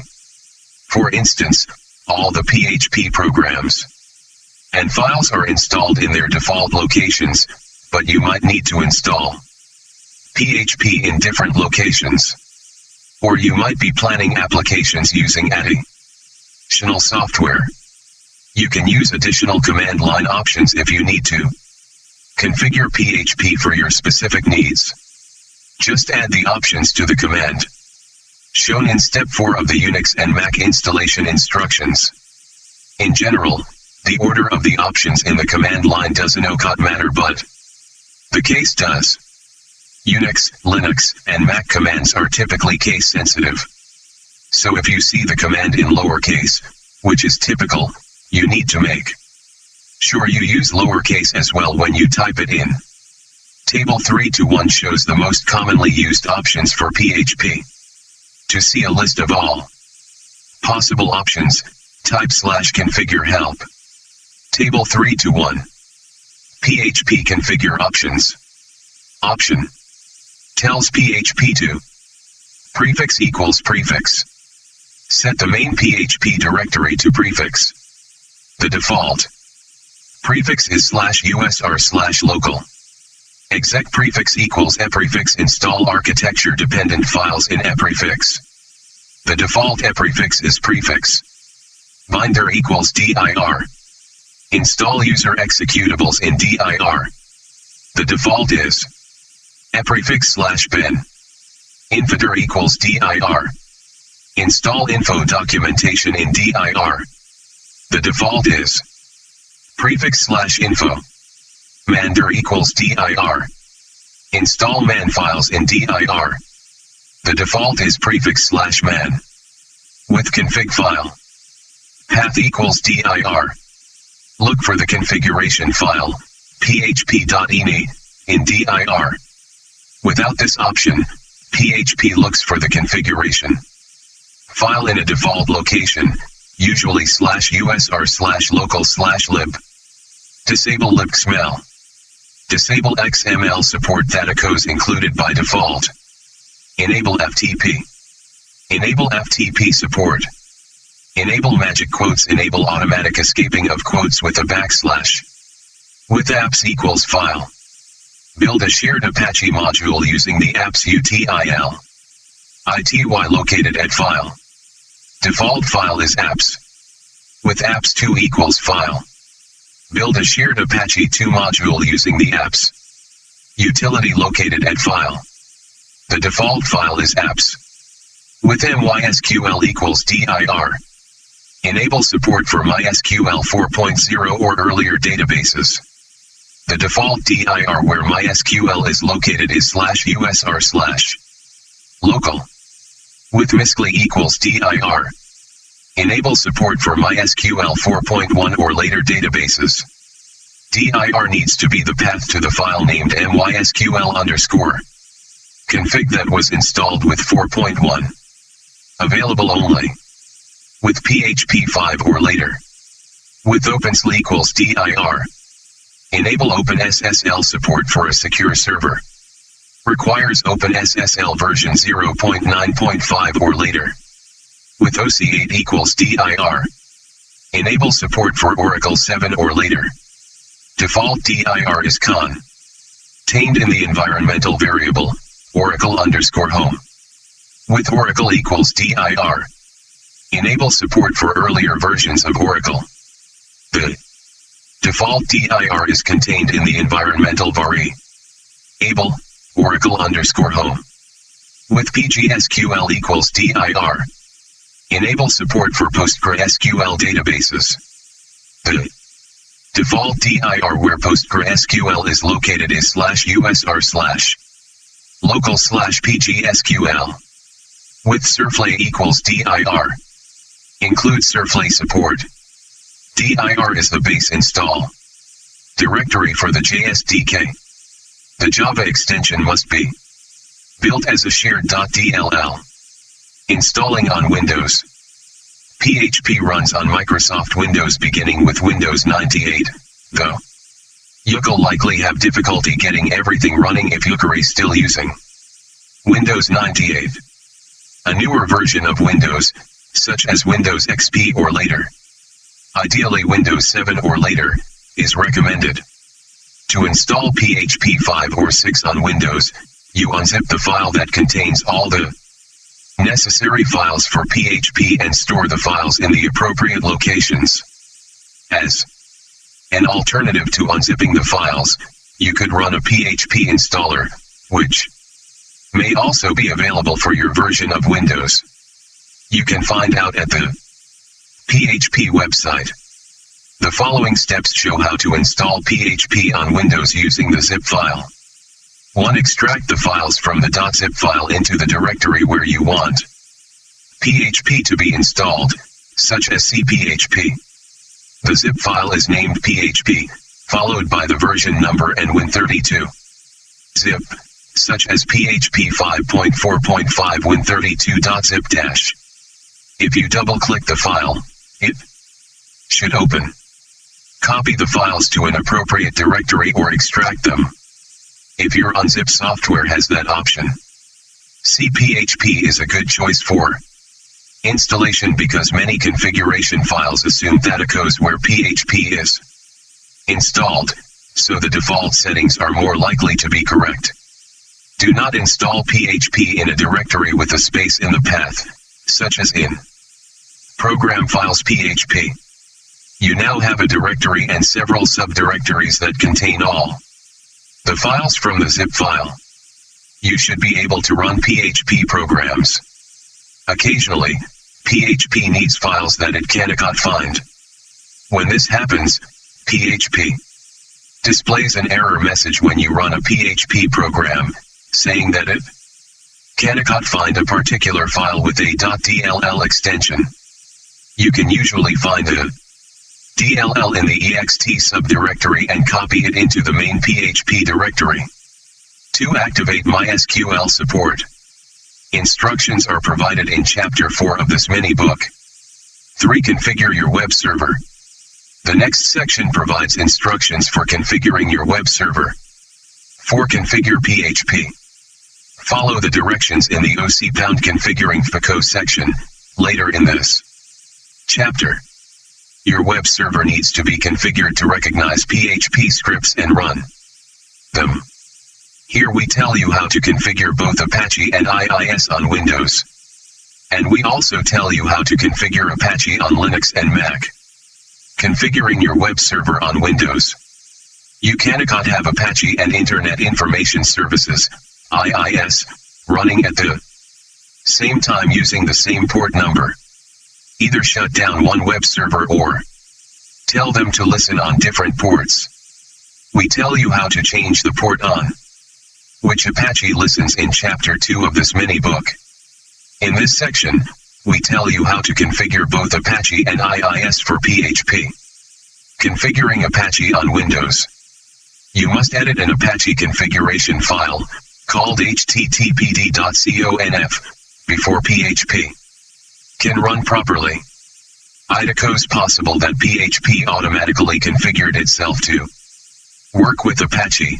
If that is the case, you'll see the load module directive already present and uncommented, and therefore following these steps is not necessary. To configure Apache for PHP, follow these steps. 1. Open httpd.conf for editing. To open the file, choose Start O times Programs O times Apache httpd. Server O times Configure Apache Server O times Edit Configuration.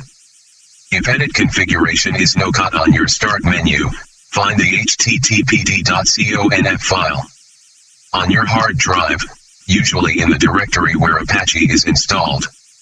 In a conf subdirectory, for example, C Program Files Apache. Group Apache Conf. Open this file in a text editor, such as Notepad or WordPad. 2. Activate the PHP module.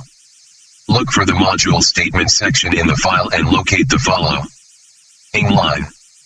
Hashtag load module php5 underscore module oc_c:/php/php5 apache2 underscore 2.glico. Remove the hashtag from the beginning of the line to activate the module. The name of the module may differ slightly depending on the version of PHP and the version of Apache that you are using. 3. Tell Apache which files are PHP programs. Look for a section describing add type. This section might contain one or more add type lines for other software. The add type line for PHP is configuring your web server for PHP. Look for this line. If you find it with a £sign at the beginning of the line, remove the £sign. If you don't find the line, add it to the list of add type statements. You can specify any extension or series of extensions. This line tells Apache that files with the .php extension are files of the type application/xhtttpd-php. Apache then knows to send files with .php extensions to the PHP module. 4. Start Apache, if it is no running, or restart Apache, if it is running. You can start it as a service in later versions of Windows by choosing Start O times Programs O times Apache HTTPD Server O times Control Apache Server and then selecting Start or Restart.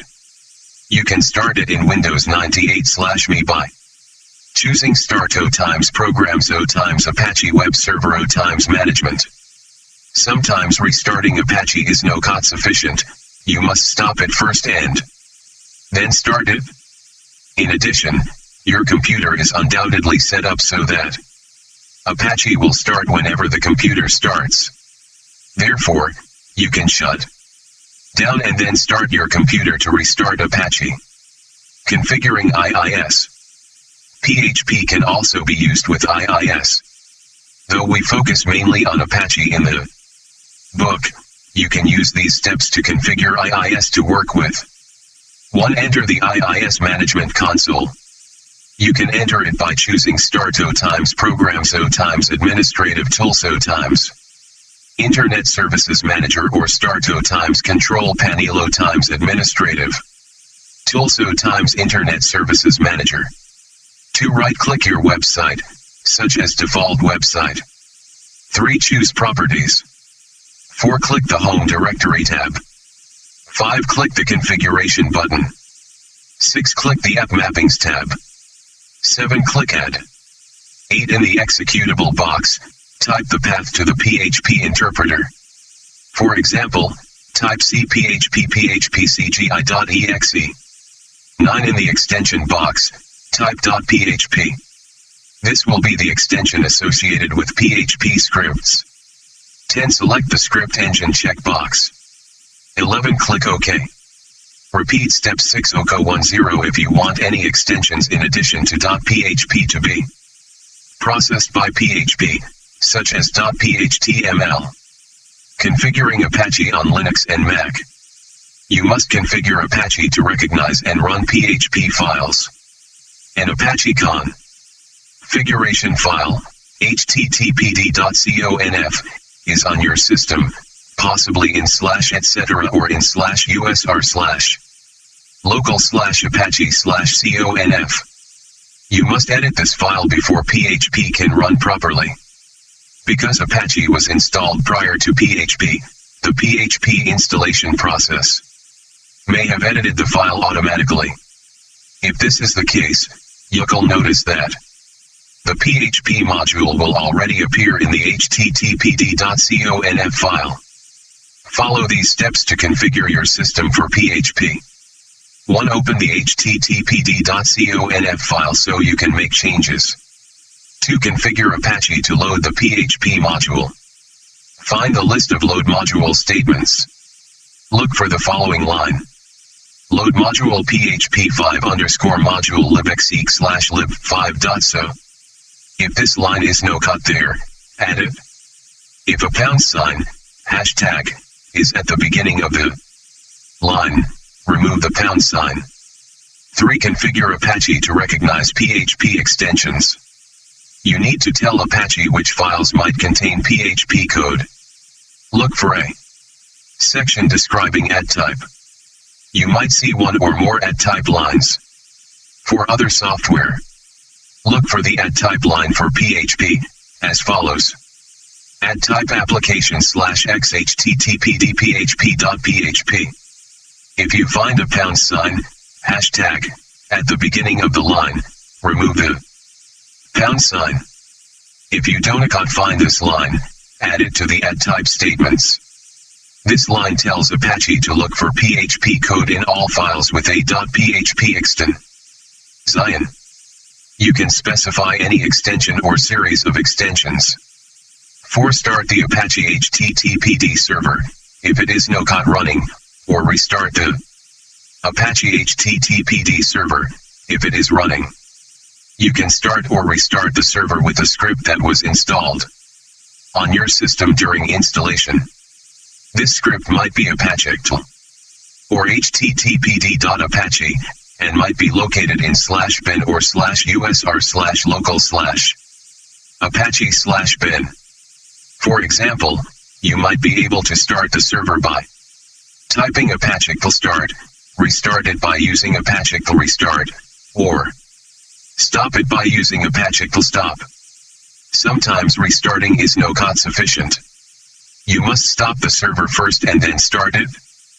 PHP uses settings in a file named php.ini to control some of its behavior.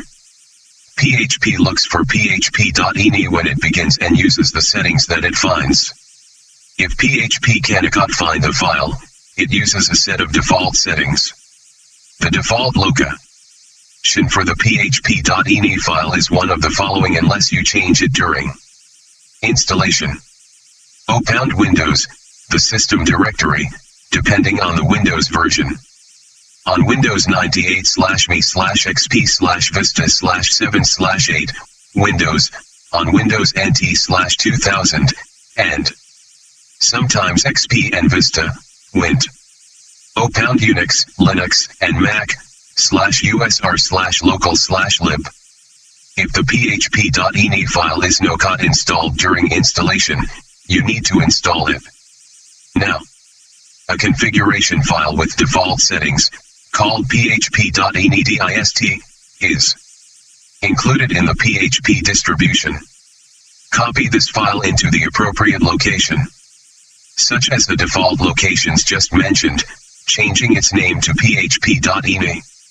If you have a previous version of PHP installed, such as PHP 4.3, make a backup copy of the php.ini file before you overwrite it with the php.ini file for PHP 5 or 6. You can then see the settings you are currently using and change the settings in the new php.ini file to match the current settings. To configure PHP, follow these steps. 1. Open the php.ini file for editing. 2. Change the settings you want to change. Steps 3, 4, and 5 mention some specific settings that you should always change if you're using the specified environment. 3. Only if you're using PHP 5 or earlier, turn off magic quotes. Look for the following line. Magic_quotes GPC on. Change on to off. 4. Only if you're using PHP 5 or 6 on Windows, activate mysql or mysql support. See Chapter 4 of this mini-book for instructions. 5. Only if you're using PHP on Windows with the IIS web server, turn off. Force redirect. Find this line. CGI.force_redirect = 1. You need to remove the semicolon so that the setting is active, and also change the 1 to 0. After the changes, the line looks as follows. CGI.force_redirect = 0. 6. Only if you're using PHP 5 or later, set your local time zone. Find the line. Date.time zone equals. Remove the semicolon from the beginning of the line. Add the code for your local time zone after the equal sign. For instance, the line might be Date.time zone equals America/Los_Angeles.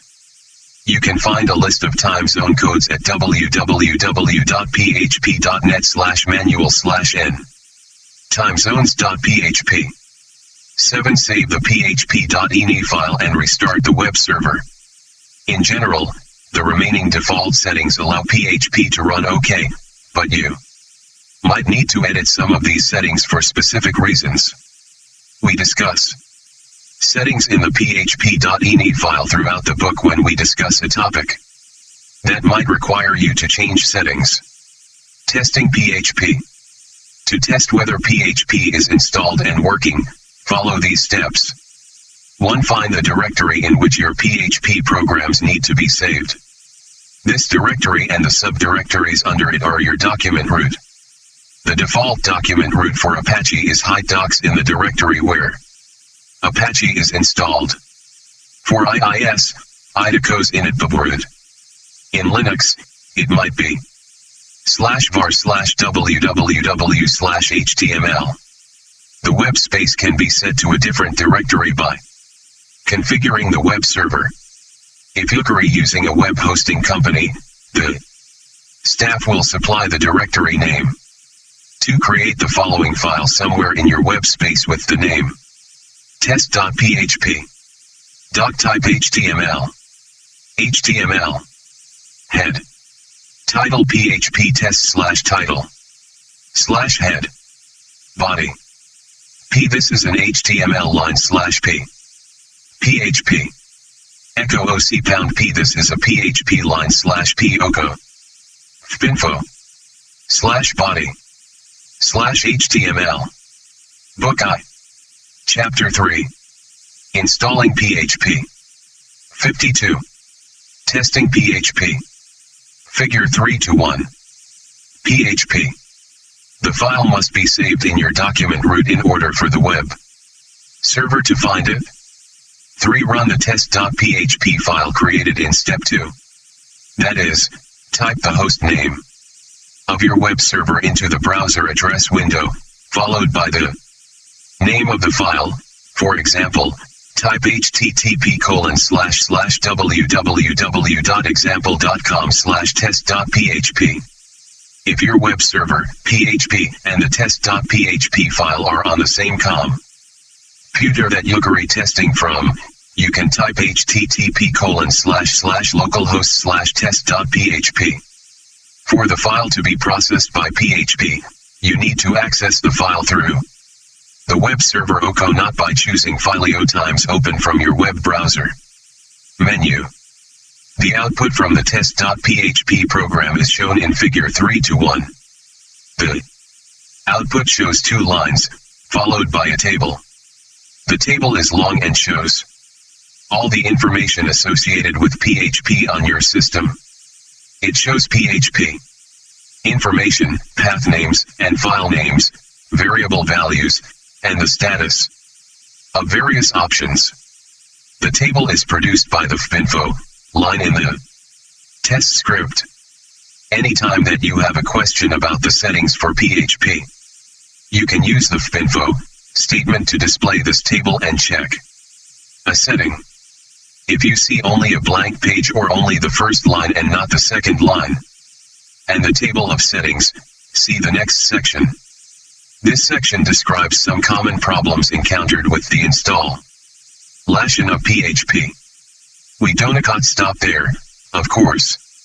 We provide some solutions for those problems. 2. Unable to change PHP settings.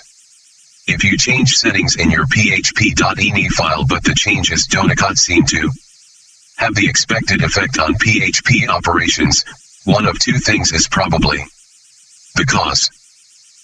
You did not restart the web server.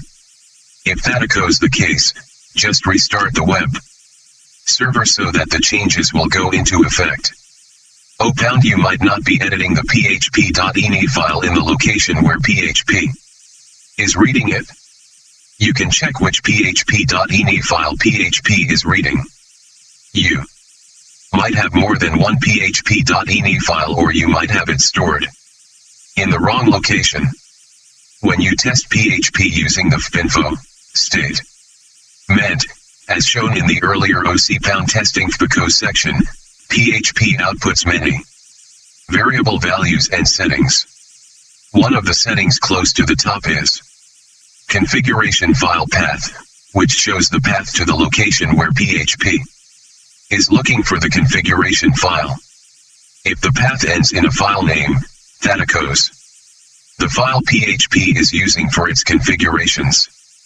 If the path ends in a directory name, PHP is looking in the directory for the configuration file but cannot find it, so PHP is using its default configurations. Displays error message, undefined function. You might see an error message stating that you called an undefined function.